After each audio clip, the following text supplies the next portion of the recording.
સચિનમાં પાલીગામ ખાતે એક બિલ્ડિંગ ધરાશાયી થયું છે. ત્યાંથી એક વ્યક્તિને, અત્યારે એક મહિલાને જીવિત કાઢવામાં આવી છે, સુરેશન કરવામાં આવ્યું છે.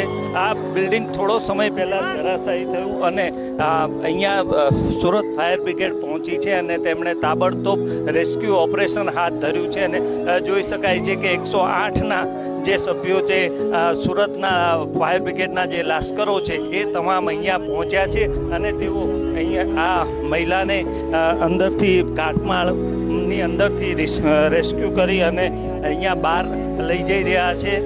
કુલ 12 થી 15 જેટલી વ્યક્તિઓ અહીંયા દટાઈ હોય એવી એક આશંકા વ્યક્ત કરવામાં આવે છે. ફરી વખત હું બતાવીશ કે અહીંયા આ આખું ઓપરેશન સુરત ફાયર બ્રિગેડ અત્યારે અહીંયા પહોંચ્યું છે અને સુરતના કલેક્ટર પણ અત્યારે અહીંયા ઘટના સ્થળે પહોંચ્યા છે અને સુરત કલેક્ટર સાથે પણ આપણે વાત કરીને જાણવાનો પ્રયાસ કરીએ છીએ તેઓ શું કહે છે, શું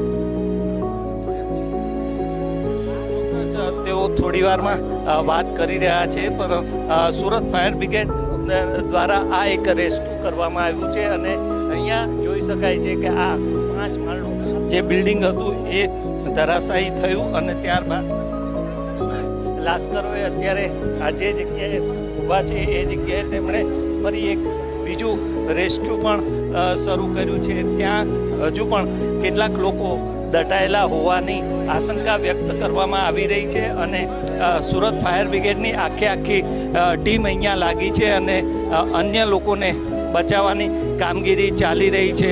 અને જે રીતે આ ઘટના આખી બની છે તેમાં હજુ વધુ કેટલાક લોકો જીવત બહાર આવે તેવી શક્યતા વ્યક્ત કરવામાં આવી રહી છે અને તેને પગલે જ અત્યારે ફાયર બ્રિગેડના જે અધિકારીઓ છે એ અંદર પહોંચીને કાટમાળની અંદર જઈને લોકોને જીવતા બહાર કાઢવાનો એક પ્રયાસ કરી રહ્યા છે.